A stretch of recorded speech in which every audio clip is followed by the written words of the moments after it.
Leitura do Evangelho segundo São Mateus, capítulo 27, versos 45 a 56.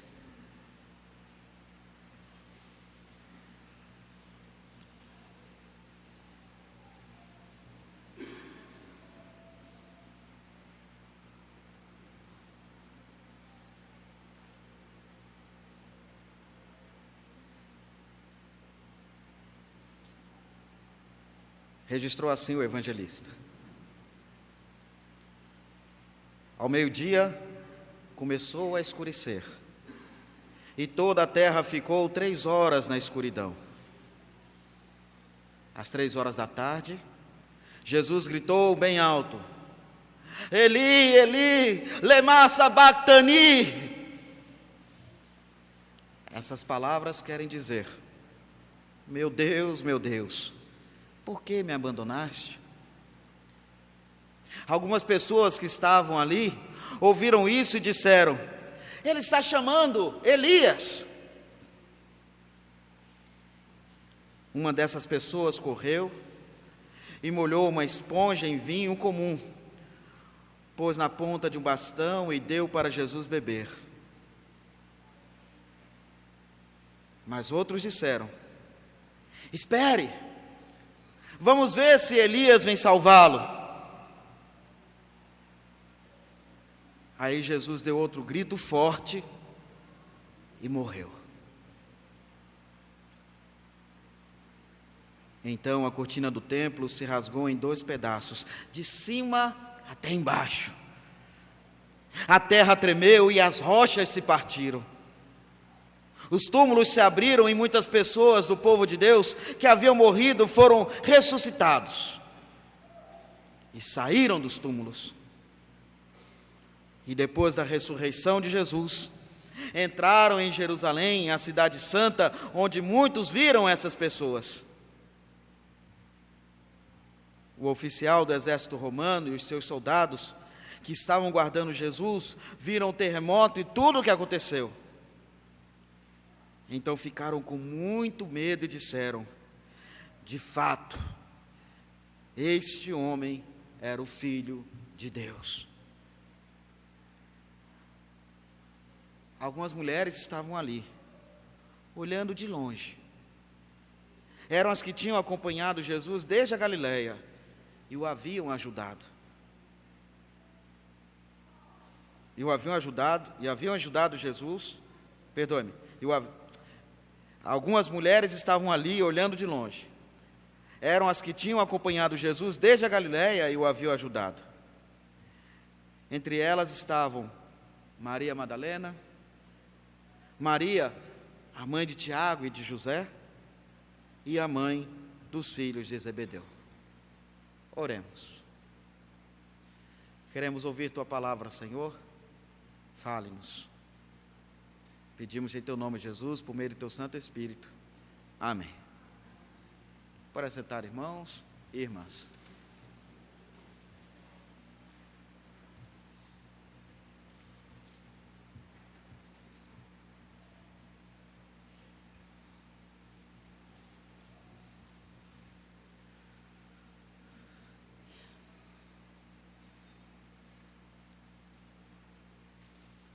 O nosso texto diz em si mesmo, revela-nos de forma profunda essa história de amor. Uma história de amor marcada pela dor e o silêncio. Marcada também pela indiferença, como também pela solidariedade. Olhemos o começo do nosso texto. Era meio-dia, e o sol negou-se a brilhar. Toda a criação parece que enlutou-se. Toda a criação negou-se a dar seu brilho e ver o que estava acontecendo. o sol se retirou, a terra rachou, não havia mais brilho, nem motivo de alegria, nem motivo de canção. A mesma criação que é cantada no Salmo 19, e que conhecemos muito bem, quando diz: o céu anuncia a glória de Deus e nos mostra aquilo que as suas mãos fizeram, é a mesma criação que agora se enluta, se entristece. Paulo narra esse entristecimento e enlutecimento da criação através de uma simbólica do apocalíptica que diz que a criação mesmo geme, grita.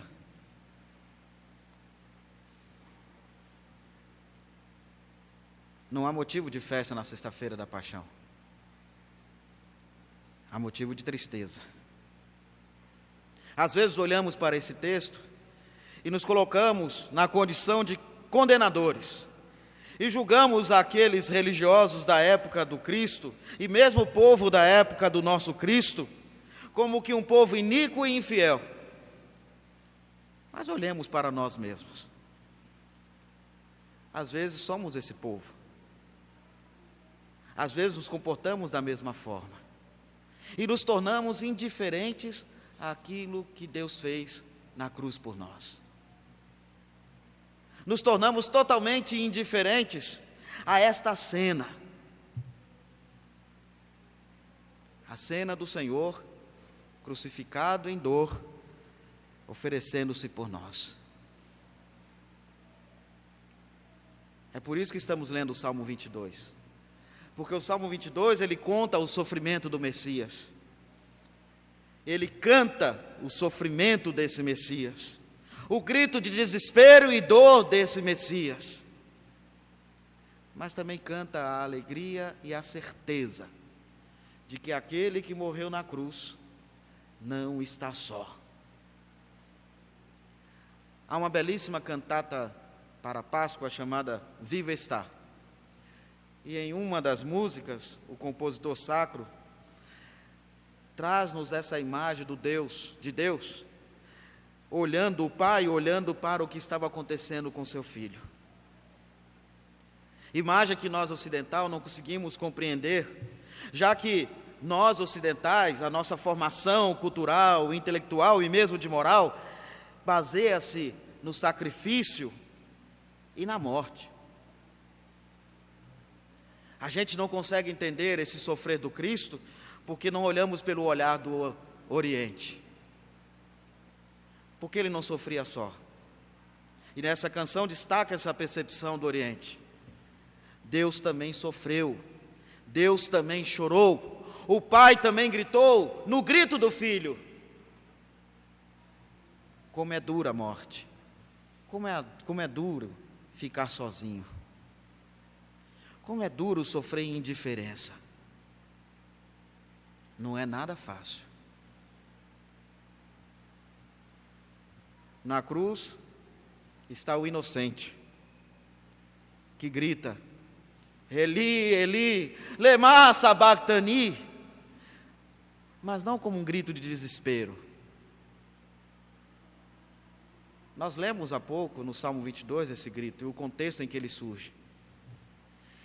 Esse grito nasce na esperança e na certeza de que o Pai não está indiferente ao grito daquele que sofre.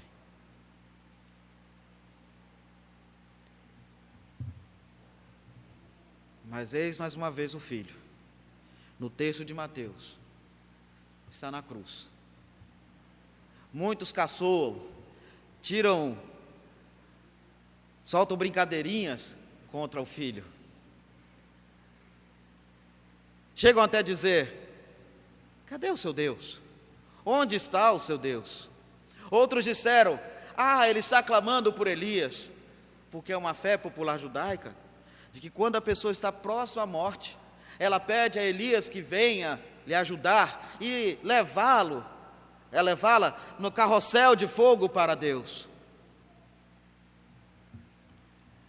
Outros até com certo sentimento de ira, Criticam aqueles que tentam abreviar a dor do Messias. Não dê vinho para ele, não dê vinagre para ele para aliviar a sua dor. Não, que ele sofra. Nos coloquemos no lugar desse povo. Paremos, reflitamos um pouco, quando assim também comportamos no nosso dia a dia, e mais uma vez crucificamos o Cristo. Não como na celebração da missa, não. Mas no nosso dia a dia, quando nos comportamos contra o irmão e a irmã, nos colocamos numa postura arrogante e acabamos matando a fé desse irmão e dessa irmã, matando a alegria de participar dessa comunidade. Quando não nos deixamos guiar pelo Espírito, frase muito usada pela nossa irmã, presbítera Janduí, e nos deixamos guiar pelo nosso orgulho e egoísmo.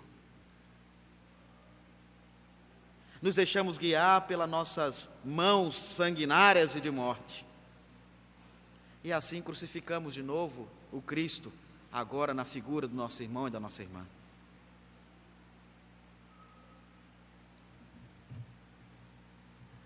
O grito do Cristo, mais uma vez, é o grito também de muitos.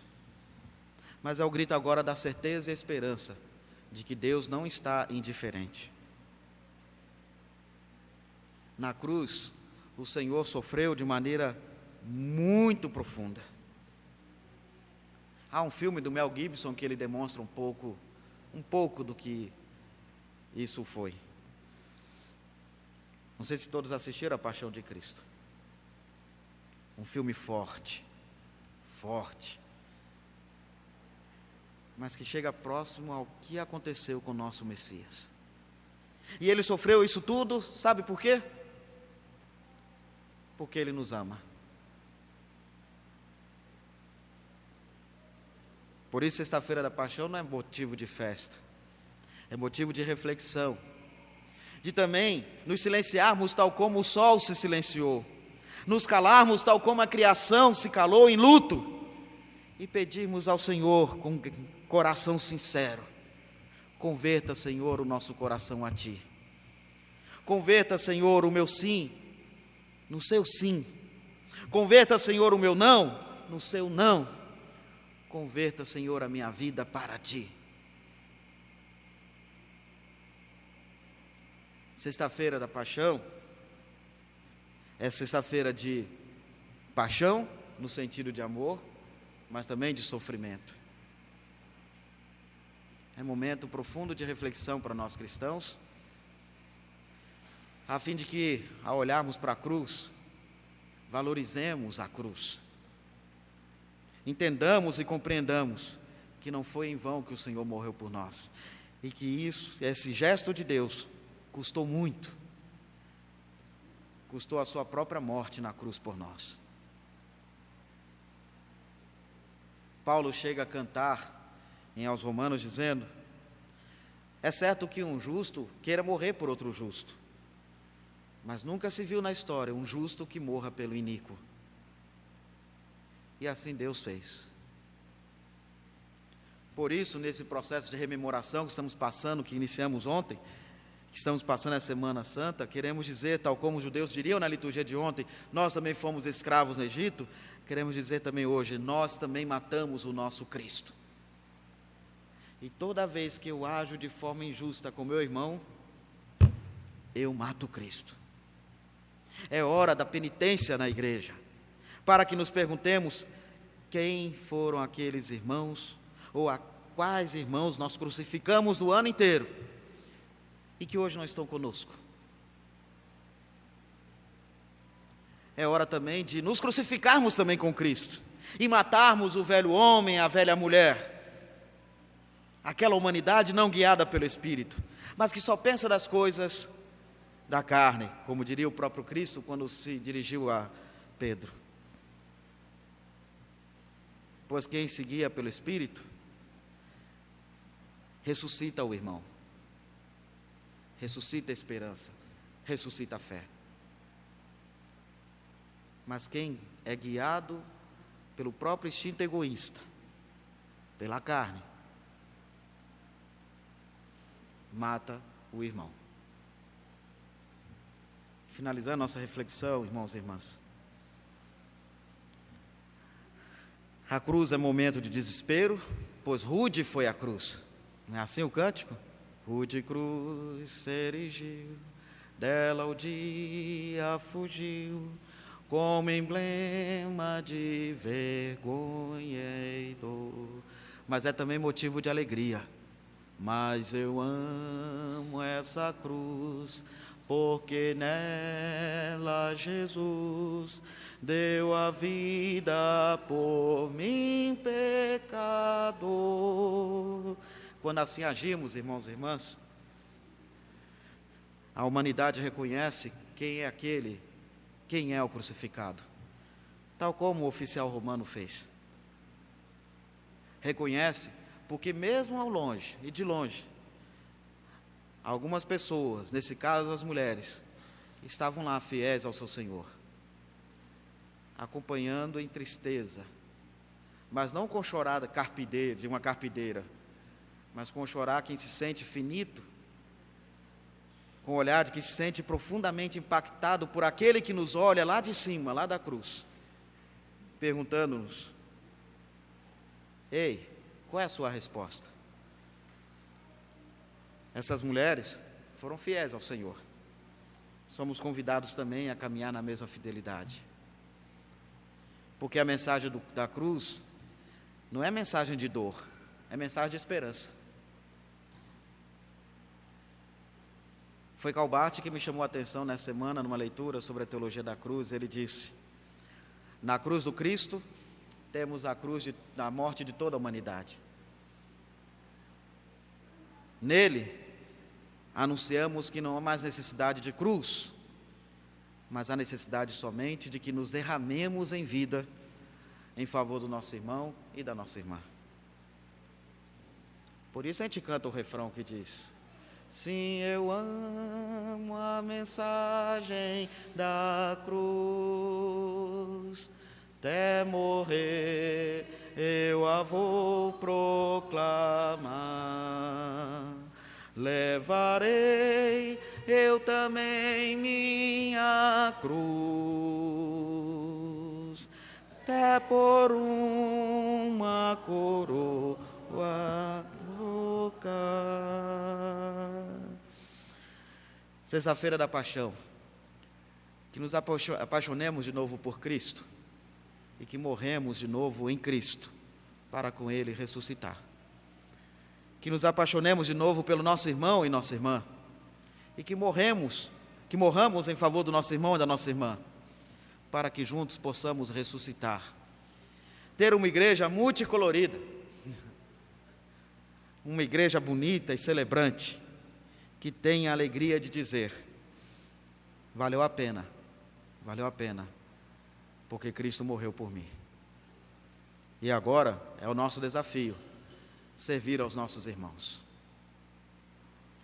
Que o Senhor nos abençoe e que nos empurre para dentro da sociedade, para dentro do mundo, para que com alegria testemunhemos a salvação gratuita que o Senhor nos dá por meio de seu Filho Jesus Cristo. Amém.